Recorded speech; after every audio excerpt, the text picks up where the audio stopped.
Bonjour, bienvenue sur Osaï TV. J'ai le plaisir de recevoir aujourd'hui Julien d'Osaï TV, justement. Que vous devez connaître peut-être. Peut-être. On est allé au Paraguay, lui et moi, la semaine dernière pour faire la résidence et pour découvrir un pays qu'on ne soupçonnait pas. Moi, j'avais vraiment un a priori négatif sur ce pays. Je pense que c'est assez sous-coté. Ouais, c'est super sous-coté. Puis on avait fait Montevideo qui ressemblait à Ceausescu, donc c'était horrible. Et on a eu que des bonnes surprises. La vie est pas chère, les filles sont belles et la résidence super facile. On vous raconte ça dans cette vidéo.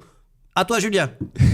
Je pense que c'est une des meilleures intros de Osaï TV. Donc effectivement, on y était la semaine dernière. Je vais faire d'abord un petit plantage de décor, on va dire, pour que les gens qui ne connaissent pas le Paraguay, tout le monde. Et ouais, quasi tout le monde, parce que c'est vraiment sous-coté et assez méconnu en fait. Donc c'est un pays qui est enclavé entre la Bolivie, l'Argentine et le Brésil. Tout ça, c'est en Amérique du Sud. Voilà, vraiment dans le bas de l'Amérique du Sud. C'est un pays qui est pas très très connu en fait, qui est pas connu pour grand chose. Ils exportent du soja. Ils ont une bonne équipe de foot. Ah ouais, je savais pas. Ok, du coton, également de la viande, ouais, de la viande, voilà, de la viande, maïs, mais c'est à peu près tout. Ils ont une des plus grosses réserves d'eau naturelle du monde. Ça c'est et si ce n'est la plus grosse. Le pays il est autosuffisant grâce à l'hydroélectricité. Donc voilà, c'est un pays en soi qui peut être un bon plan B, on va dire, sur le papier. Franchement, j'ai trouvé, vu le niveau de vie, je trouvais que c'était pas mal pour des retraités français qui veulent se barrer, qui n'ont pas beaucoup d'argent. La vie est à peu près 30-40% moins cher qu'à Panama, donc c'était vraiment intéressant à ce niveau-là. De toute façon, on va en parler, on va rentrer un peu plus en détail sur les coûts de la vie. Globalement, ouais, plan B intéressant, et c'est un peu la raison aussi pour laquelle on y a été. Paysage politique, bon, c'est un pays qui a eu quand même une histoire assez difficile avec une grosse guerre. Ils ont également eu une dictature 54 à 89. Et dernièrement, le président actuel, là, il est plutôt libéral, plus business. Donc voilà, on sent... C'est vrai que je m'y attendais pas, mais on sent que c'est un pays qui va de l'avant, là, qui est en plein développement. Bon, ça a été un des pays, par contre, les plus en retard en termes de développement de toute l'Amérique latine. Hein. C'était le moins développé. Pardon, quand tu as un pays qui est enclavé, qui n'est pas accès à la mer, c'est toujours en retard sur le développement économique. Et c'était le cas. Et je pense que c'est toujours un pays vraiment... en cours de développement, bien sûr, mais on sent qu'il y a une dynamique, quoi. Ça faisait longtemps que j'avais pas vu un pays comme ça. La dernière fois où j'ai vu un pays où tu sens que ça bouge vraiment, ça sort de terre, c'était Ouzbékistan, quand je suis allé à Tachkent. Je voyais ça construit de partout, tu vois, tu sens que ça bouge. Pareil, Ascension. C'est super, dis donc. Et une population très jeune en plus. Ouais, effectivement. Pour planter un peu le décor, on a été à Asunción, la capitale du Paraguay. Est-ce que tu peux commencer par dire à quoi tu t'attendais en y allant, quel a priori tu avais, et qu'est-ce que tu as trouvé un peu, sans rentrer dans tous les points qu'on va mentionner après. De toute façon, on fera des marqueurs temporels juste en dessous de la vidéo pour ceux qui sont intéressés par un sujet en particulier. D'accord. En fait, comme d'habitude, je prévois pas grand-chose quand je pars en vacances. Surtout quand je pars avec Julien, parce qu'il est super cadré comme garçon. Donc j'avais aucune idée j'avais un a priori négatif, comme j'ai dit en intro, parce que on était allé à Montevideo, et c'est Uruguay, donc là c'est Paraguay, donc je me suis dit association bête, mais je me suis dit ça va être la même chose, qu'en plus c'est super enclavé, ça peut être intéressant. Et en fait on a été complètement surpris, quoi. Il y a un bord, pas un bord de mer, mais bon, on passait au... Ouais, ils ont une espèce d'énorme rivière, en fait, peut-être un fleuve même, qui doit s'appeler le Paraguay, je crois d'ailleurs, et qui divise le pays en deux. On a vachement taffé notre vidéo, ça se voit, qui divise le pays en deux, ouais. Donc il y avait plein de rues avec des immeubles en construction, il y avait déjà des tours qui étaient apparues, on a visité quelques appartements aussi, on parlera un petit peu un petit peu plus tard. Immobilier et tout. Et donc en fait, je pensais arriver dans une ville des années 80 du pays de l'Est, quoi, genre Ceausescu, comme je disais tout à l'heure. Et en fait, pas du tout, quoi. Ça m'a bien rappelé Panama par certains côtés. Au niveau culinaire, la bouffe était exceptionnelle. Enfin, la viande est de qualité argentine, quoi. Donc, et pas cher, quoi. Moi, en fait, je m'attendais à une ville d'Amérique. J'avais pas fait le parallèle vraiment avec Montevideo, mais je m'attendais à un truc comme Santiago, enfin des villes de l'intérieur du pays au Panama, tu vois, ces villes un peu avec que des bâtiments bas. Des maisons basses. Ouais, voilà. Donc, les routes sont défoncées quand même. Ouais, je m'attendais à ça. Bon, après... C'est un mix, il y a des routes qui sont défoncées, d'autres non. Mais oui, on est dans le profond Amérique latine et je m'attendais à quelque chose de beaucoup plus rural en fait, beaucoup plus... je sais pas comment l'expliquer, mais vraiment la ville typique d'Amérique latine de l'intérieur d'un pays, tu vois, pas la capitale. Donc c'est à ça que je m'attendais et effectivement, c'était totalement différent parce qu'il y a pas mal de tours qui sont sortis de terre. Je pense que ce à quoi je m'attendais, c'est ce que c'était il y a 5 ou 10 ans. Ouais, sans doute. Et que là, le pays a vachement avancé sur les dernières années. À un moment, on s'est baladé, on voulait se faire masser, parce que les massages sont pas chers du tout là-bas, et bonne qualité de massage. Et on cherchait, donc on s'est baladé un peu dans les rues à l'intérieur. Ouais. Donc les rues sont pavées, Et donc, parfois, c'est bien défoncé. Mais les maisons ont plein de charme, évidemment. Ouais. Des belles maisons, des Ouais. grandes belles maisons avec des beaux jardins. Ouais. Pas trop barricadé d'ailleurs. Pas trop. Souvent en Amérique latine, quand vous allez dans des zones résidentielles avec des maisons, les maisons vont avoir tendance à être derrière un peu du grillage, etc. Pas trop. Des barreaux, Ouais, carrément. ouais. Là, Je pas pense que trop. c'est une question d'assurance aussi. Ouais, possiblement. On n'assure pas la maison s'il n'y a pas des barreaux aux fenêtres. Ouais. Ça fait un peu prison. Mais là, c'était vraiment très beau, les belles maisons, des rues calmes, facilité de se garer, qualité de vie, quoi. Et pas très fréquentée, donc c'était super, quoi. Franchement, première bonne impression. Du coup, pour terminer ce point de pourquoi on y a été et à quoi on s'attendait, pourquoi on y a été aussi, on y a été pour la résidence et oui, également pour recherche et développement pour Osé TV, tu vois, pour rester toujours à la pointe, moi de mon côté, de voir comment ça se passe, le process, etc. Donc, on fait les cobayes, on essaye vraiment. En quoi c'est intéressant, juste en quelques mots, mais on rentrera plus dans le détail un peu plus loin quand on parlera un peu plus du process, comment ça s'est passé. Mais en gros, ce qui peut être intéressant avec la résidence au Paraguay, c'est qu'elle s'obtient très facilement. C'est un pays qui est low profile. C'est-à-dire que c'est pas sur les radars comme le Panama qui peut être stigmatisant, on va dire, alors que le Paraguay, bon, Personne connaît. Donc, personne connaît, et pourtant la fiscalité est plus intéressante qu'ici. Hein. Ouais, 10%. C'est 10% au maximum, voire taxe territoriale. Suivant la manière dont tu organises ton business, tu peux être à 0% totalement. Donc voilà pourquoi on a été là-bas. Le point suivant que je voulais aborder, c'est le type de population qu'on trouve sur place. Parce que ça peut être Non, les filles, on en parle plus tard. Calme-toi. Les filles, je l'ai mis un petit peu plus longtemps pour faire tenir les gens, pour que tous les hommes qui aiment ce passage d'habitude restent au moins jusqu'à plus de la moitié de la vidéo. Les hommes sont très beaux aussi. Ça, c'est pour un public féminin. C'est vrai, j'ai pas regardé, moi. Je ne regarde pas les hommes.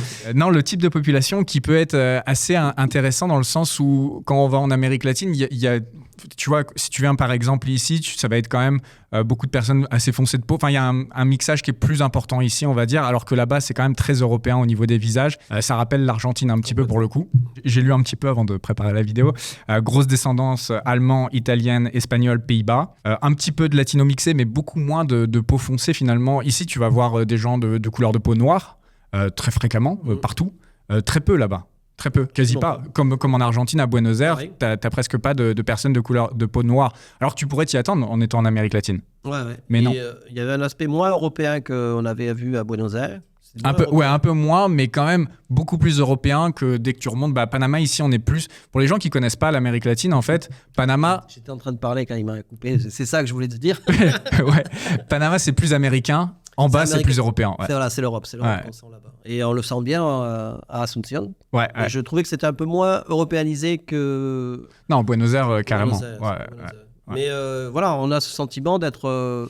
pas vraiment en Amérique latine, mais on y était encore un petit peu. Alors que Buenos Aires, on était vraiment de l'Amérique latine, je trouve. Non, Buenos Aires, on était vraiment en Europe aussi. Ouais, c'est ça. Enfin... de l'Amérique latine. Ouais. Donc, c'était vraiment une très bonne surprise à ce niveau-là, quoi. Donc, beaucoup de blancs, en fait. Voilà, en gros. Ensuite, il y a aussi les Guaranis, les indigènes, qu'on voit un petit peu de temps en temps. Et il y a les Ménonites. Tu sais, les personnes qu'on a vues là, qui étaient habillées comme la petite maison dans la prairie. Et alors, j'ai fait des recherches. En fait, c'est les Ménonites, ça s'appelle.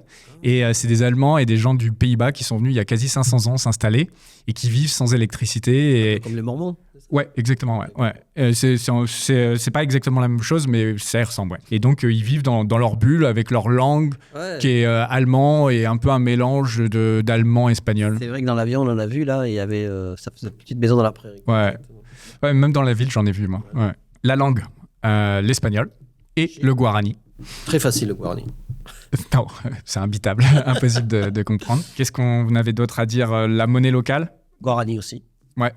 Donc là, un peu compliqué par contre, le taux de change. Ouais, c'est 7 000 $. Non, un dollar égale 7 000 guarani. 7200, ouais. Donc ça fait des tables de multiplication tout le temps. Au début, on se trompait tout le temps. Ouais. Mais voilà, vous pouvez y aller avec vos dollars et faire du change. Il faut amener des billets par contre qui soient propres. C'est pareil en Argentine, ils détestent les billets qui ont été trop usés. Ils veulent des billets neufs. Ils aiment pas les petites coupures, donc il faut amener du 100. Moi, j'ai changé du 20, c'est passé. Ouais, c'est passé. Il m'a pas fait chier, le gars. Et le taux avait l'air d'être le même. Parce qu'en Argentine, tu sais, en fonction du billet que tu as de 100 $, le taux va être différent. Et si tu mets des plus petites coupures, du 20 par exemple, le taux est beaucoup moins bon. Tout à fait. Alors que là, c'est le même taux. Voilà. Donc emmenez votre monnaie locale et vous pourrez ensuite l'échanger là-bas en guarani. Vous pouvez payer en carte, ça... Partout, en fait, on a pu payer en carte, il n'y a pas de souci. Leur monnaie locale, Donc le guarani, c'est pas une monnaie très très intéressante parce qu'elle se déprécie. J'ai regardé à peu près de 5% par an face à l'USD. Donc pas terrible. Il y a eu des moments où ça s'est stabilisé, etc. Mais c'est pas une monnaie montante du tout. Pour voir si l'économie se développe, ça pourrait. Est-ce que ça peut se retourner? Ouais. On a vu dernièrement, il y a eu des monnaies d'Amérique latine là, qui ont bien pris. Donc ça peut arriver. On arrive au point que tu voulais mentionner tout à l'heure, le coût de la vie. Non, pas les femmes encore. Calme-toi. Le coût de la vie. Si vous saviez ce qui s'était passé à Asuncion. Rien de spécial. Recherche et développement pour Osei TV. Ce qui se passe à Asuncion, c'est comme ce qui se passe à Bangkok. Ça reste Asuncion. C'est ce qu'a dit Charles pour les Cheria. Les gens vont se demander ce qui se passe à chaque fois que je pars quelque part. Ça demande, effectivement. Recherche et développement. Ouais. Coût de la vie. Bah écoute, je te trop laisse. Bon, le coût de la vie, trop bon. Je te laisse. Non, la vie est vraiment pas chère. Moi, j'adore me faire masser. Ça vient un peu de l'habitude que j'avais pris à Bangkok. Et donc, un massage tout à fait normaux, quoi. Oui. Déstressant. Et on a trouvé à l'hôtel où on était, on s'est fait masser pour du $30. Ouais, dans un hôtel qui est pas était cher. quand même 4 étoiles ou 5 étoiles. Enfin, c'est un bel hôtel. Normalement, c'est moins $100 que tu payes, quoi. Donc, pas cher du tout. La bouffe, pas cher du tout. On payait $20 pour manger de la bonne viande. Moi, je prenais toujours 1 ou 2 verres de vin. C'est vraiment pas cher. Si on doit comparer avec la France, c'est sûrement moitié prix à peu près de la France, je pense. Ça fait tellement longtemps que Ouais, moi c'est pareil, c'est ça.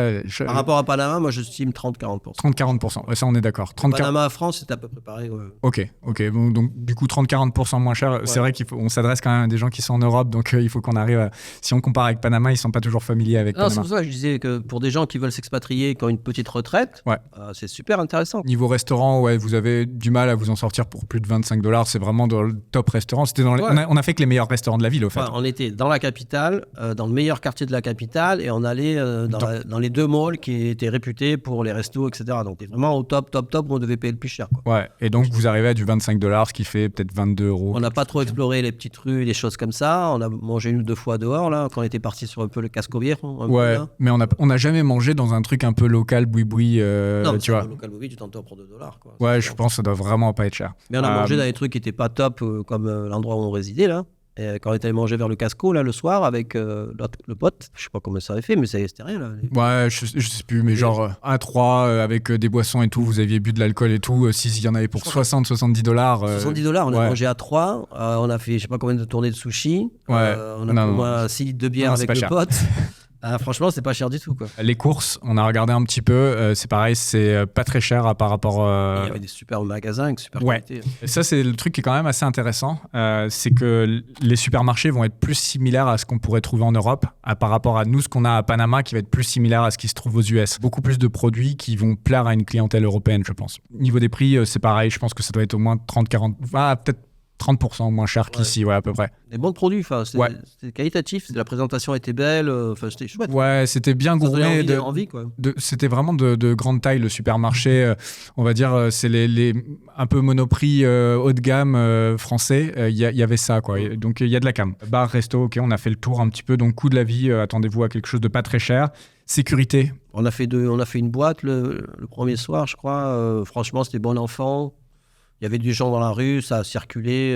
Ça n'avait pas l'air dangereux. En fait, après, on n'a pas fait des quartiers pourris. Il y en avait un quand on nous a dit allez-y en journée, mais pas le soir. On nous avait dit la même chose à Argentine, sur les quartiers de Bocas.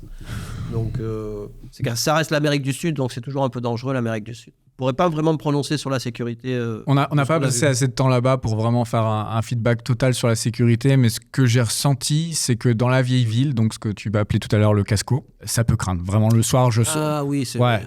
Je sens que ça pue, là.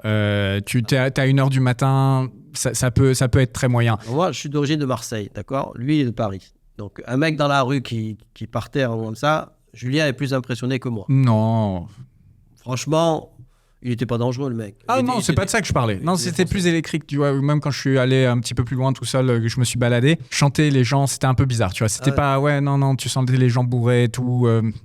Non, c'était pas bon enfant comme ça peut être au Casco ici à Panama. C'était, à mon avis, à un niveau plus haut d'insécurité que Buenos Aires. Enfin, Buenos Aires, j'ai pas du tout trouvé ça pas safe, mais si tu veux, les Argentins, ils ont peur le soir, etc. Je pense que là, on était un cran au-dessus. On se rapproche de Colombie, peut-être plus qu'ici, en termes d'insécurité. Ça faisait penser à Marseille, voilà. Ouais, le truc, c'est que nous, ça fait longtemps on a décroché de cette bulle de l'Occident, de l'Europe, qui est quand même ultra violente maintenant. En fait, quelqu'un qui vit dans une grande ville européenne, il est confronté à la violence en continu. Nous, on n'y est plus. Donc, dès qu'on voit des gens un peu bizarres et tout ça, ça nous refait plus drôle plus rapidement. Enfin, je trouve, moi, ça me marque plus facilement, si tu veux.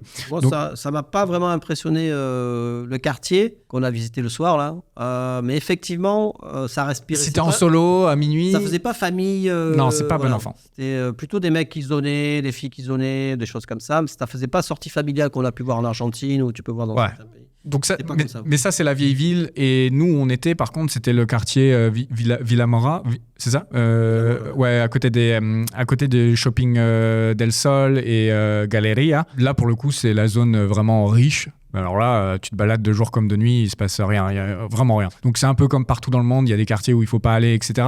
Mais là, le truc, c'est que cette vieille ville, le Casco, c'est qu'il pourrait être très sympa, mais je pense que ça n'a pas été encore gentrifié, quoi. C'était Panama il y a 10-15 ans, le Casco Viejo, tu rentrais pas, c'était un coupe-gorge, ouais. Et puis là, maintenant, tu peux y aller. Maintenant, c'est une attraction touristique, tu vois, d'Américains qui viennent ici, veulent visiter. Ouais, c'est très très beau. Je pense que ça a le potentiel de le devenir. Là-bas, mais il va falloir beaucoup de mouvements. Ils ont peut-être pas assez de touristes et ils sont peut-être trop loin des États-Unis pour que ça devienne un petit Disneyland comme notre Casco est devenu, quoi. Moi, j'ai vu au petit déjeuner là, de l'hôtel, il y avait pas mal de Chinois, il y avait pas mal de gens d'amis arabes, Liban, des choses comme ça. Et donc, du coup, c'est plus une destination business que destination tourisme. Ouais. Déjà, t'as pas la mer, donc déjà, il n'y a rien, quoi. Ouais. Tu vas pas à Ascension pour faire du tourisme ou au Paraguay pour faire du tourisme. C'est ce que on allait en parler justement des activités. Qu'est-ce qu'on fait là-bas? Ce que j'ai vu, on a vu plein de gens qui jouent au tennis. Je sais pas si t'as vu. Ouais. On a regretté de pas amener les raquettes. Hein. Ouais, il y a 2-3 parcs, dont un assez gigantesque. On est allé se balader un soir, on a fait le tour et tout. Ça ressemble au parc Omar ici à Panama. Je pense que c'est plutôt des activités intramuros, quoi. Donc, paddle, tennis. Ouais, mais en gros, quelqu'un qui aurait une vie là-bas, c'est une vie quand même assez urbaine. Donc, on était à Ascension, si tu veux, on était à la capitale. Après, si tu vas sur l'intérieur, à mon avis, tu peux faire du cheval, tu peux faire des treks en moto. Ouais, j'ai regardé un petit peu. En gros, à l'extérieur, après, tu as des parcs nationaux. Ils ont des super parcs nationaux dans la région de El Chaco. On aller voir les cascades, là. Iguassou, exactement. De la pêche, observation animale. Voilà, il y a ça. Mais c'est une vie quand même assez rurale. En termes d'activité, je pense que c'est pas le fun que tu peux trouver à Dubaï ou voilà. Je reviens sur ce que j'ai dit au début, c'est plutôt pour des retraités français. Ouais. Mais en vrai, celui qui veut faire la fête, il y a quand même des bars, il y a des boîtes de nuit, etc. Des jolies filles. On y vient, c'est le point quasi d'après.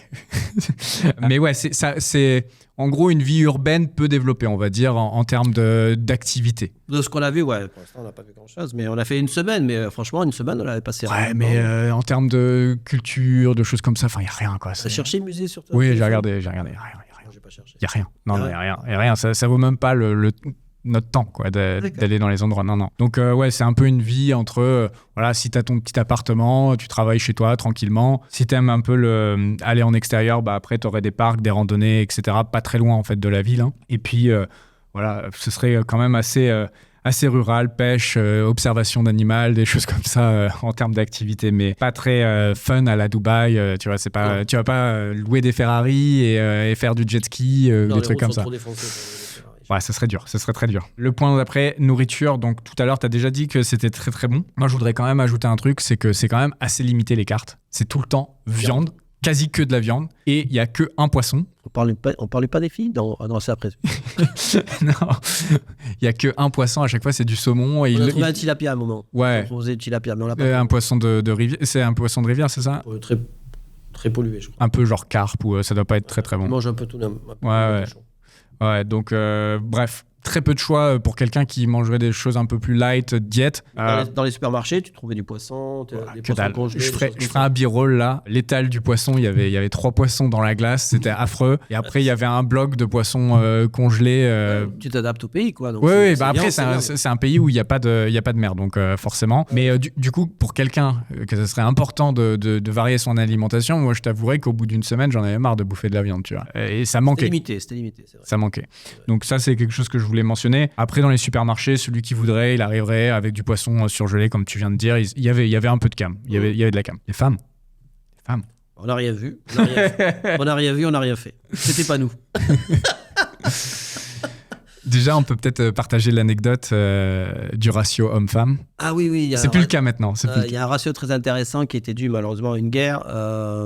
En fait, le Paraguay s'est fait attaqué par 3 pays, je crois, le Brésil, l'Argentine et l'Uruguay. Ils voulaient lui piquer du territoire, tout simplement. Donc, ils lui ont piqué du territoire, c'est il y a une centaine d'années. 1870, ça a terminé. Et donc, du coup, ça a été une guerre qui a été atroce. Ils ont perdu 90% de la population masculine. Donc, il y avait un ratio à l'époque, apparemment, de 1 mec... Enfin, 8 filles pour un mec, à l'époque. Ouais. Après, ça a changé avec l'évolution et tout ça. Mais aujourd'hui... Maintenant, j'ai regardé. C'est quasi pareil. La nature fait bien les choses. Ouais, et la population est jeune. Voilà. C'est ça que j'ai trouvé sympa. C'est une population jeune. Alors que quand on était allé à Montevideo, toi, tu t'es pas trop baladé. Moi, je m'étais baladé le matin sur la jetée, là. Et ceux qui faisaient du footing, c'était 90%, c'était des vieux. Ceux qui marchaient, c'était que des vieux. J'étais un des plus jeunes sur la jetée, quoi. C'est pour te dire. Et alors que là, à Asunción, c'était pas du tout le cas. On a vraiment vu des jolies filles. Franchement, vraiment très, la jeune féminine, très jolie. Et puis, c'était jeune, quoi. C'était très jeune. Juste pour revenir sur Montevideo, c'est parce que je pense que c'est une destination de retraite. En fait, ils veulent avoir leur appartement en face de la mer. C'est pas mal d'Argentins qui achètent et qui placent leur argent là-bas. Je pense que c'est pour ça qu'il y a ce profil-là. Paraguay, en tout cas, population beaucoup plus jeune. Et au niveau des filles, franchement, je m'attendais à ce que ce soit un Panama bis, etc. Alors, elles sont grosses, pareil. Non. Il y a des grosses, mais par contre, il y a plus de belles. Est-ce que tu es d'accord? Bon, après, chacun, c'est un peu comme le poisson, la viande. Non, les goûts, les couleurs, ça se discute pas. Mais statistiquement, j'ai regardé, le taux d'obésité au Paraguay est quasi similaire au taux d'obésité ici au Panama. Ah, d'accord. Ça paraît moins. Je trouve que ça paraît moins. Bah ouais, beaucoup moins. La statistique, elle est amusante aussi dans le sens où 50% il y a 50% de plus de femmes qui sont obèses versus les hommes. C'est pour ça que ça nous marque peut-être plus parce qu'on regarde plus les femmes que les hommes. Et c'est le même cas au Panama et ici. Et du coup, je m'attendais à retrouver le même type de genre féminine, on va dire. Et non, parce qu'en fait, il y a ce mix qui est assez intéressant, beaucoup plus européanisé, pas mal de visages, je sais pas comment décrire, de nanas italiennes, voilà. Donc c'est amusant de retrouver ça à l'autre bout du monde, plus joli que ce qu'on peut trouver ici, je pense. Je m'y attendais pas, parce que comme c'est un pays enclavé, méconnu, etc. On pensait qu'il y avait beaucoup de consanguinité, en fait. Et non. En fait, pas du tout. Quoi. Non, mais regarde l'Argentine, par exemple. Je trouve que le Paraguay, les nanas étaient beaucoup plus belles qu'en Argentine. On n'est pas sorti assez. Je vais passer 2 mois dans les rues d'Argentine, tu peux pas dire. C'est la nuit qu'il faut sortir. Mais non, mais de toute façon... Les chattes se sortent la nuit. Non, tu peux voir des jolies filles à n'importe quelle heure. Enfin, normalement, la sortie des bureaux, etc. Argentine, j'ai pas vu en 2 mois de filles où je me retourne, où je trouve ça incroyable, tu vois. Paraguay, il y avait quand même quelques modèles... Il y avait des trucs, il y avait des avions, comme on dit. Il y avait vraiment des avions, des typologies vraiment européennes, des filles élancées, des beaux cheveux, des visages fins et tout. Ouais. Très, très bonne surprise. Sûrement moins mixé qu'ici, en fait. Il y a un métissage qui est beaucoup plus important ici, à Panama, alors que là-bas, c'est resté peut-être plus européen, et c'est pour ça que c'est des traits assez intéressants. Ouais. Et nous, comme on les voit plus très souvent, ces traits-là aussi, ça nous a marqué. Ça nous a marqué, c'est vrai que c'était... Peut-être que pour quelqu'un qui débarque d'Europe, ça sera moins marquant, peut-être. Ouais. Les filles sont pas farouches, elles sont très... comment dire, elles ont... Open-minded. Ouais. Alors, j'ai appris qu'en wok, open-minded, c'est... ouvert d'esprit. Non, ça c'est... Open mind. Ouais, ça c'est en français, mais en wok, maintenant ils disent sex positivity. Ouais, ok. Sex positivity. Ce qui veut dire, c'est-à-dire ouvert à l'accouplement. Je pratique du sexe positif. Okay. Donc ça veut dire open-minded, pas farouche comme tu dis, ça parle facilement, ça aborde facilement. C'est ce qu'on a vu là avec ton pote Clément là. Enfin, n'importe quelle nana dans la rue, je lui parle. Enfin, elles sont très très ouvertes et le fait qu'on soit français, elles adorent. Tu récupères un numéro de téléphone très facilement en fait. Ouais, elles sont pas du tout sur la défensive comme ça peut être dans pas mal de pays. Au contraire, je pense qu'elles sont plus ou moins flattées que de se faire brancher par des Français. Magnifique, sympathique. Magnifique, ouais, peut-être pas quand même. Mais ça chasse. C'est vrai que quand on était dans les malls, etc., elle nous regardait tout le temps, ouais. Et pourtant, on n'est pas des... Si. Quand même. Mais non, elle matait tout le temps les nanas. T'avais tout le temps des nanas qui te regardaient et tout. Alors qu'à Panama, ce serait beaucoup plus fermé. Elle ne regarde pas les nanas. Ouais, non. Si vous êtes célibataire, que vous êtes jeune ou moins jeune. Et beau. Et beau surtout. Ouais. Riche, ça aide.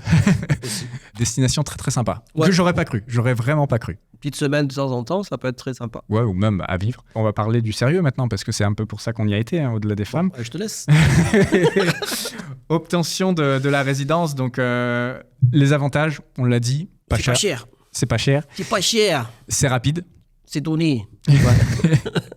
C'est rapide. Ouais, c'est rapide. On a fait ça en 2 matinées. Ouais. On a lancé le process en 2 matinées, donc il est en cours là. Mais on a lancé le process en 2 matinées. Quoi. Donc quelqu'un qui voudrait un plan B, pas forcément pour s'installer là-bas. Après, si la personne veut s'y installer, tant mieux, enfin c'est bien. Mais quelqu'un qui voudrait juste choper une carte de résident de plus, si le monde part en cacahuète pour avoir une base arrière dans un pays qui est autosuffisant, en 3 jours, un voyage de 3 jours, tu as ton titre de résident. Il en faudra un deuxième d'encore 2 jours, un truc comme ça. Mais grosso modo, en 2-3 voyages, tu te fais ta base arrière pour ça va dépendre des profils, etc. Et des avocats que vous allez utiliser, mais on va dire entre 1 300 $, 1 500 $ à peu près. Il faut compter une petite enveloppe de 1 500 $. Vous faites tout le process, hors billets d'avion, hôtel, etc. Bien sûr, mais le process au niveau de l'avocat. Et extra. Et extra. Voilà, donc c'est assez rapide. En résidence fiscale, je l'ai dit tout à l'heure, niveau taxe, c'est super intéressant. C'est une taxation territoriale.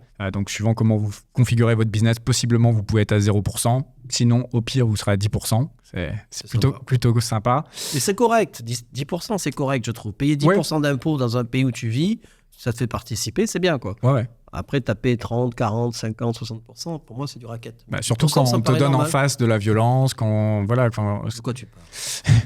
Résidence fiscale s'obtient en 120 jours. Ça, je voulais le noter aussi, parce qu'il y a des gens parfois, tu sais, qui veulent pas rester trop longtemps à un endroit, parce que la plupart des pays du monde, c'est 183 jours, tu sais. Exact. Après, le jeu, c'est que si tu passes que 120 jours, il faut faire attention à pas passer trop de temps dans un autre pays qui pourrait être qualifié de résident fiscal. Donc, c'est à double tranchant aussi, le fait qu'il la donne plus facilement et plus rapidement. Mais pour quelqu'un qui serait un peu encore mi-nomade digital, mi-posé au Paraguay, ça peut être sa base. Et il y passe 120 jours ou 130 jours par an. Il a sa résidence fiscale, très intéressante. Et de l'autre côté, il peut voyager de façon très flexible. Je ne savais pas que c'était 120 jours. Ouais, c'est rare. Il y a assez peu de pays où c'est moins de 183 jours. Nous, comme on est bien au Panama, je n'avais pas regardé cet aspect-là avant d'y aller. Quoi. Oui, nous, ça ne nous embête pas, en fait, la durée, parce qu'on se sent bien. C'est pas un calvaire, mais c'est vrai qu'il y a des gens où il leur faut une base d'un temps qu'ils doivent passer. Et donc, plus les cours se tendent, mieux c'est. Ouais, et puis il y a des gens qui sont encore en début de démarrage d'activité à l'extérieur, etc. Et donc, du coup, ils commencent à bouger et puis ils ne savent pas où ils vont s'installer. Alors que nous, ça fait un moment qu'on a bougé, donc on sait à peu près où on veut être. Et donc, du coup, ça permet d'avoir une base fiscale et de continuer à faire ta nomade digitale. Et puis, il y a des gens qui commencent dans le business web, ils découvrent cette liberté de pouvoir voyager. Nous, moi, ça fait 12 ans que j'ai quitté la France, toi, à peu près pareil, il me semble. On a fait, toi, tu as dû faire une 60aine de pays aussi. Ouais, à peu près. Ouais. Pareil. Donc, on a déjà bien bourlingué, on va dire. C'est vrai que quelqu'un qui découvre ce nouveau monde, il a envie de voyager, etc. Et donc d'avoir de la flexibilité. Et donc ce truc des 120 jours, c'est vraiment pas mal. Un autre truc qui est sympa en termes de plan B, c'est l'obtention du passeport. Donc quand on est résident permanent là-bas, au bout de 3 ans, on peut avoir le passeport. Alors actuellement, maintenant, il faut passer par la case résident temporaire 2 ans. Plus 3 ans ensuite. Donc, au bout de 5 ans, vous pouvez choper un passeport. Ça revient au même qu'ici à Panama maintenant. C'est un passeport que vous pouvez obtenir, mais par contre, le process, il est un peu long. Ça prend peut-être 2-3 ans apparemment de ce qu'on a pu entendre de l'avocate. Mais c'est un passeport de plus qu'un bon document de voyage au niveau du Panama. Donc, vous pouvez aller presque partout, accès Schengen, etc. Ça doit être dans les 130, 135 pays que vous allez pouvoir visiter. Donc, c'est pas un mauvais passeport. Vous pourriez vivre que sur un passeport paraguayen sans trop vous ennuyer au niveau des obtentions de visa, etc. Il y aurait que les États-Unis où vous pourriez pas aller. Peut-être que le Canada, des choses comme ça. Mais dans l'ensemble, vous pouvez... Qui a envie d'aller aux États-Unis? Moi, j'aime bien. Non, c'est vrai que t'aimes pas, toi. Mais voilà. Donc voilà, le temps, on en a parlé. Combien ça coûte, on en a parlé. Les prérequis, ouais, c'est ça aussi qu'il fallait dire, parce qu'il y a beaucoup de pays maintenant où ça devient de plus en plus compliqué. Au contraire. Facile. Ouais. Casier judiciaire. Casier judiciaire vierge, hein. Pas rempli, bien sûr. Tonio, ça a été compliqué. On a été à Interpol, là, il avait la sueur sur le front. Ils m'ont dit, oh, tu es là. Et l'acte de naissance. Acte de naissance, votre passeport, casier judiciaire, si vous vivez dans un pays, nous par exemple, on est au Panama, c'est le casier judiciaire panaméen qu'il fallait emmener. Parce qu'on avait plus de 5 ans ici. Plus de 5 ans de résidence, c'est ça. Et sinon, c'est tout, quoi. Mais c'est tout, en fait. Les prérequis sont vraiment minimes. Vous avez un avocat. Des photos, et puis c'est tout, quoi. Ouais. De toute façon, je détaillerai bien tout le process dans la formation Offshore Mastery. Je remettrai tout bien à jour avec les derniers contacts, etc. et tout le process. Mais globalement, vous avez juste... il faut quand même apostiller les documents. Ça, il faut quand même le dire. Apostiller. Mais voilà, il n'y a rien de très compliqué. 2 documents à avoir. Hein. Le passeport, vous l'avez normalement. Donc, il y a 2 documents. Acte de naissance et casier judiciaire vierge. Ouais. apostillé. Mais c'est vrai que quand tu compares avec beaucoup d'autres pays où maintenant il faut créer des sociétés, tu vois, aux Émirats, Panama, etc. On n'a même pas eu besoin de prouver nos revenus, quoi. C'est quand tu vas vouloir la résidence permanente. Là, il faudra faire un extrait de compte bancaire. Il faut prouver que vous avez plus de 5 000 $ sur votre compte bancaire. Donc, si vous les avez pas déjà, n'allez pas, ne quittez pas le pays où vous êtes, tu vois. Donc, mais les prérequis sont C'est ridicule. Ouais. ridicules. Et Faut en profiter, je dis. Oui, c'est ce que j'allais dire. Bravo. Non, mais il faut en profiter quand c'est comme ça parce que les choses peuvent devenir plus compliquées. Tu vois, le Panama, quand on est venu ici, c'était beaucoup plus simple que ça n'est maintenant. C'était Alors maintenant, 5 000 $ sur un compte bancaire. ouais, j'ai retrouvé des solutions un peu plus flexibles avec des promesses d'embauche, etc. Donc, à l'heure actuelle, on peut encore, pour 4 000 $ obtenir la résidence, etc. Mais c'est plus aussi simple sur le papier que ça ne l'a été il y a 5-6 ans. Alors, c'était une balade. Et donc, quand il y a des choses comme ça qui vous paraissent intéressantes, je l'ai déjà dit dans certaines vidéos, il faut le faire. Parce que c'est un petit ticket, c'est 1500 balles, ça vous fait une porte d'entrée sur l'Amérique latine. C'est Mercosur, donc après vous pouvez vous déplacer sans visa, juste avec votre cédula, votre carte d'identité paraguayenne, dans je sais plus combien, 5-6 pays, tu sais ou pas, Mercosur. Bon, on mettra la liste, mais vous allez pouvoir aller dans d'autres pays aux alentours sans votre passeport. Donc c'est pas mal, c'est une espèce d'union comme l'Union européenne, on va dire, mais Amérique latine. Ensuite, le point suivant que je voulais aborder, c'est au niveau de l'investissement, de l'immobilier. Donc on a profité... C'était cher. C'était cher. On a profité du voyage pour jeter un coup d'œil un petit peu à ce qui se faisait, puisque ça pousse de terre un petit peu partout. Donc on s'est dit, on va la regarder. Ouais, parce qu'on se disait, c'est 30-40% à peu près moins cher qu'à Panama, donc il va y avoir des bons coups à faire en immobilier. Le coût de la vie, ouais, 30-40%. Ouais, 30-40% moins cher. Donc en immobilier, on se dit, ça va être pareil. Eh ben, pas du tout. Pas du tout. Ce qu'on a vu dans les apparts et nouveaux construisés, c'était à peu près les mêmes prix que Panama. Alors qu'à Asunción, on est quand même bien en retard économiquement par rapport à Panama. Il n'y a pas vue mer comme on a sur Panama. Moi, je trouvais les apparts, c'était vachement exigu quand même. Et le prix au mètre carré, c'était du panaméen. J'ai noté, on est à 2006, 3 000 $ du mètre carré dans l'hypercentre. Dans les toutes nouvelles tours. Non, il faut quand même préciser ça parce que, en fait, il faut prendre avec des grains de sel ce qu'on va dire parce qu'on n'a pas été au bout sur l'immobilier et j'ai entendu d'autres choses qui pourraient rendre intéressant le Paraguay. Mais là, on va dire, sur les tout nouveaux projets les plus luxe en hypercentre, vraiment à côté de Galeria justement et Shopping del Sol, 2006 à 3 000 $ du mètre carré. Après, dans le résidentiel, un petit peu plus loin, mais pas non plus très loin, à 10 minutes de cette zone-là, apparemment, on serait plutôt autour des 1 000 $, voire moins de 1 000 $, on a entendu. Ouais, on avait visité un ou deux, un peu, pas vraiment centre, pas aussi bien placé. Mais ça restait cher. Ouais, c'était quand même du 1500, 1600, et c'était pas très joli, quoi. Non. C'est pas top. Mais apparemment, il y aurait de l'immobilier, des trucs un peu plus anciens, etc., où ça pourrait être un peu moins cher, ou des maisons, apparemment, dans les zones résidentielles, où là, l'avocate disait à peu près 500 $ du mètre carré. Mais c'était pas le but du voyage, l'immobilier. Mais on a acheté un coup d'œil pour justement vous faire un petit feedback, pour vous dire que voilà, sur ce qui est tout neuf et ce qui est attrayant, on va dire, c'est déjà pricé, ça peut pas aller plus haut. Enfin, il y a pas la mer, les infrastructures sont pas encore là. C'est pas aussi cool qu'un Panama, tu vois. Non. Donc je vois pas où ça pourrait monter plus haut. Enfin, après, on arrive au prix de Dubaï. Si ça monte plus haut, c'est pas Dubaï. Donc, c'est un peu cher. Donc, du coup, je trouve que c'est déjà trop pricé. Et après, sur ce qui est le moins cher, on n'a pas vraiment regardé. Au niveau des frais de maintenance, en termes de mètres carrés sur les bâtiments luxe, c'était entre 1,3 $ et 1,6 $ du mètre carré. Et je pense aussi qu'il va y avoir pas mal d'appartements neufs qui vont arriver sur le marché, vu que ça construisait de partout. Ça devrait faire baisser le prix, finalement. Et les loyers sont pas chers, en plus. Ouais, c'est ça. La rentabilité immobilière doit pas être terrible, je pense. Après, on a rencontré un Italien qu'on salue, qui suit la chaîne d'ailleurs. Filippo, salut à toi, qui a investi là-bas. Il allait bien, Filippo. Il allait bien. Je l'ai vu au petit déjeuner, il était bien. Il était bien, le Filippo. Qui a investi là-bas et qui arrive à avoir du 5... Il a dit quoi, 5,5 de rendement. Voilà. Le souci, c'est qu'en ce moment, le dollar donne 5,5 sans se casser la tête. Donc... Voilà. Vu le casse-tête que ça pourrait être, je ne sais pas si ça pourrait être intéressant tout de suite au moment où on fait cette vidéo. Dans le futur, si le rendement sur le cash descend, possiblement. Je voulais terminer aussi un petit peu avec les inconvénients du pays. Ah, n'y allez pas avec Julien. Déjà. Saisonnalité au niveau des températures, on n'en a pas parlé. Le climat. Moi, j'ai vu des températures assez basses en hiver, et puis là-bas, tout le monde disait, mais non, pas du tout, il fait pas aussi froid. Il fait froid un jour. Ouais.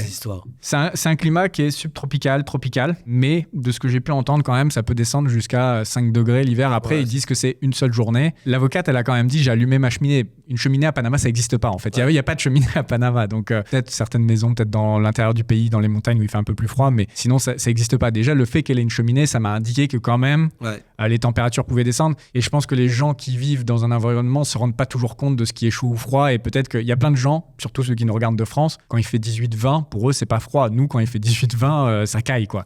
Donc j'ai l'impression qu'il peut y avoir beaucoup plus de variations. Ici au Panama, on n'a pas de variation, c'est 29-32 toute l'année. Là-bas, je pense qu'il y a une amplitude qui peut être plus élevée. Par contre, elle nous a dit j'ai pas d'anorak, j'ai pas de trucs comme ça, quoi. Donc je pense que c'est un peu comme à Marseille quand il fait chaud, quand c'est l'hiver et qu'il y a du soleil. Dès que le soleil sort, voilà, t'as plus froid, quoi. Mais les nuits doivent être potentiellement froides. Fraîche, Mais ça doit pas être aussi froid que l'Argentine. L'Argentine, purée, j'y suis allé en septembre, et encore je suis jamais allé, je crois pas, juillet-août. C'est le plus froid, et là ça peut cailler bien, pas au niveau de la France, mais quand même, ça s'approche des zéros, quoi. Après, il y a des gens qui aiment bien avoir des saisons marquées, donc je pense que ça peut être intéressant. Moi je l'ai mis comme inconvénient parce que j'aime pas le froid, mais effectivement il y a des gens qui vont aimer qu'il y ait une période qui soit un peu plus fraîche. Parce que là, quand on y a été, la température était assez similaire à ici, il devait faire 29, non ? C'est super chaud l'après-midi. Ouais. Ok. Donc ça, j'ai mis ça. La nourriture pas très variée, pas très diète. Bon, on l'a déjà mentionné. Non, moi je suis pas d'accord, mais c'était bon. Ouais, non, c'était bon. Ce qu'on a mangé était bon, mais c'était pas varié. Il manquait du poisson dans les restos, mais je pense que... Mais même des trucs un peu plus fins, tu vois. C'était quand même vite fait. Même dans les restaurants élégants, c'était quand même vite fait. On n'a pas fait tous les restos élégants, je pense. Je pense qu'on en a pas tous fait. Bon. À creuser. Moi, il faut qu'on y retourne. On va y retourner. On va y retourner, on va explorer toutes les possibilités. Les bonnes choses à manger que donne ce pays. Pas la mer en inconvénient. Ouais, ça c'est terrible. Surtout nous qui sommes habitués à avoir des vues de mer dans tous nos appartements. Puis ça rafraîchit la mer, ça rafraîchit. Quand il fait chaud. Ça enlève de la pollution. J'ai pas mentionné la pollution. C'est pas mauvais, mais c'est quand même 2 fois plus pollué qu'ici. Mais ici, c'est vraiment pas pollué, en fait. Non. Donc là-bas, c'est pas très pollué. C'est pas très pollué, mais c'est un peu plus pollué. Je sais pas si ça fait sens ce que je viens de dire. De toute façon, les gens écoutent plus ça. Déjà 15-20 minutes de vidéo, les gens les écoutent plus. Qu'est-ce que je dis ? Ouais, c'est très agricole, donc il y a très peu d'industrie. Donc normalement, je pense que c'est pas trop pollué. Trop souillé, ouais. C'est au bout du monde. J'ai mis ça comme inconvénient, mais ça peut être un avantage. Nous, de Panama, on est déjà à 5h30, on a mis pour 5h30. 6 heures peut-être même, je crois, je sais plus. Ouais. Je dormais. Ouais. Heureusement, purée, se taper un voyage avec lui à côté. Donc ouais, c'est un peu au bout du monde pour un Français. Je sais pas combien ça ferait d'heures. Ça doit pas être très loin de Buenos Aires, donc sûrement dans les 14 heures, quelque chose comme ça, j'imagine. Donc c'est vraiment loin. Non, mais après, c'est un avantage aussi si tu veux être laissé tranquille. Ça fait partie des zones du monde qui, à mon avis, seront préservées si le monde partait en sucette. Donc Argentine, Paraguay, tout ça, c'est pas mal. Avantage et inconvénient à la fois. Mais c'est vrai que tu vois, pour nous, c'est pas le truc où tu montes dans un... Enfin, c'est pas Miami, c'est pas à 2h30, c'est pas à Punta Cana, c'est pas un truc très proche, c'est pas le Venezuela. C'est quand même une étape, tu vois, de se taper 6 heures d'avion. Donc ça, je l'ai mis en inconvénient. Les moustiques qu'on n'a pas subis, parce que je crois qu'on était vraiment pile au bon moment, mais apparemment, il y a un gros problème de moustiques. Et de maladies liées aux moustiques. Dengue, c'est ça, dengue. Nous, on n'a pas été affectés pendant notre séjour, et surtout, on a passé notre temps en hôtel, donc aux étages. Et c'est comme ici à Panama, apparemment, il y a aussi des problèmes de moustiques ici. Sur l'intérieur, Panama City n'est pas trop touché. Si t'es à Costa del Este, apparement, un peu quand même. Ouais, une partie de la ville qui s'appelle Costa del Este, parce que ça a été construit un peu sur... Sur des charges, sur des poubelles. Et c'est le quartier des riches. Super. Socialiste. Che Guevara, en personne. Pareil, à Panama, on le sent pas trop, ce truc de moustique, parce qu'on vit souvent dans les étages, dans les tours, etc. Et dans la rue, non, on le sent pas. Tu le vis quand tu vas à l'intérieur, dans la selva, là tu le sens. Ouais. Mais donc, ça peut être un problème, je voulais le mentionner. Et le trafic. Franchement, à chaque fois qu'on prenait un Uber, ça mettait des plombes. Oui, alors, exact. Je sais pas pourquoi. Je n'arrive pas à comprendre pourquoi, parce que la ville fait pas surpeuplée en soi. Non, c'est pas surpeuplé. La densité n'était pas monstrueuse, non. Mais ça avançait pas en fait. Ouais.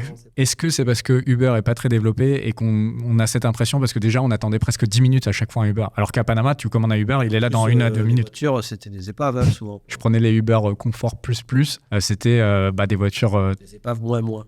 Ouais, un peu. Donc ouais, le trafic un peu chiant parce qu'en fait, et la ville est quand même bien étendue, je pense. Donc le pays c'est 7 millions d'habitants, 7 millions d'eux apparemment, et la ville ferait que 500 000 habitants. Ça m'étonne un petit peu aussi, ce qui est la même chose que Panama finalement, qui a une ville de 500 000 habitants ici aussi, avec un pays de 4 millions ici par contre. Mais la ville est beaucoup plus étendue que Panama. Tu vois, quand on a été par exemple dans la vieille ville par rapport au shopping del Sol, c'est une aventure, quoi. C'est 25-30 minutes. Et donc, ouais, je sais pas si c'est le trafic, etc. Mais voilà, à chaque fois qu'on se déplace, c'est un peu de l'aventure, quoi. Donc, à vivre là-bas, non, aventure dans le sens c'est chiant, c'est long et j'aime pas être en voiture, mais je pense que quelqu'un qui vivrait là-bas, il faut quand même être dans un coin qui est cool avec les supermarchés, etc., parce que si tu te retrouves à prendre souvent la voiture, un peu pénible. Dernier point. On va Après, on va manger. Ouais, après, je t'invite. À qui on conseille ce pays? Donc, tout à l'heure, tu as dit retraité. Retraité, pour moi, retraité. À mon avis, si t'as 25 berges... Bah si. C'est drôle quand même. Bah si. En fait, t'as des targets faciles. C'est ça. Si, niveau nana, tu t'amuses. Si t'es jeune, tu t'amuses. Moi, je dirais un jeune qui n'aurait pas trop de budget, tu vois, qui aimerait l'Amérique latine, c'est pas mal. Ouais, non, c'est bien. Les gens de faible pouvoir d'achat, on va dire. Ouais. Qui aiment la tranquillité. Ouais, c'est pas une ville grouillante. Un peu sous les radars. Et ouais, tu peux... Moi, franchement, de ce que j'ai vu, si j'avais 25-30 ans, ouais, j'irais faire un tour. Ouais, tu vois, tu venais de dire les retraités. Ouais. Mais peut-être pas si longtemps que ça, parce qu'au bout d'un moment... c'est un peu répétitif comme activité.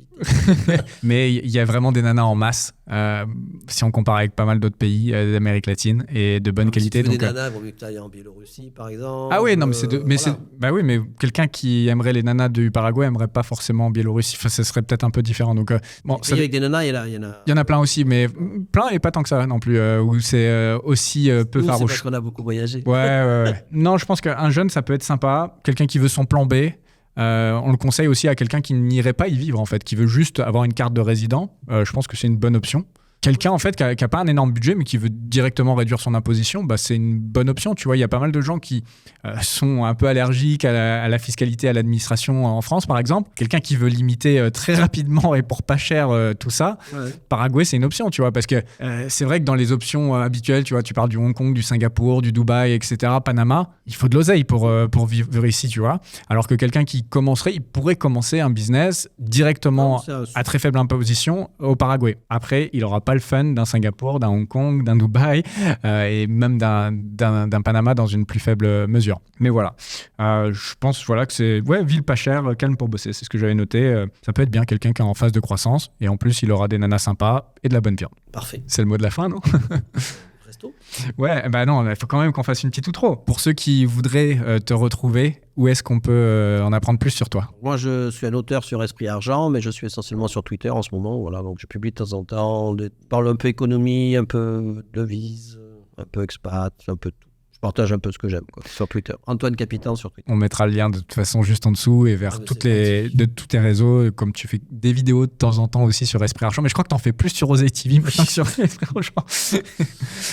Il en fait plus sur ma chaîne que sur la sienne. Et la dernière chose que je voulais vous dire, c'est que si vous êtes intéressé par le fait de vous expatrier, de réorganiser votre vie à l'international dans le but de payer peu ou pas d'impôts totalement légalement, eh bien sachez que j'ai une formation qui s'appelle la Offshore Mastery, dans laquelle vous avez bien sûr un chapitre sur le Paraguay avec un salon qui est déjà actif sur le Paraguay, avec déjà des membres qui sont expatriés là-bas et qui se partagent du savoir de terrain. Donc si c'est quelque chose qui vous intéresse de rejoindre la formation vidéo et la communauté, eh bien vous retrouverez toutes les informations juste en dessous en description. Et puis on se retrouve dans une prochaine interview pour un nouveau pays, pour des nouvelles aventures. Avec plaisir. À bientôt. Merci Julien.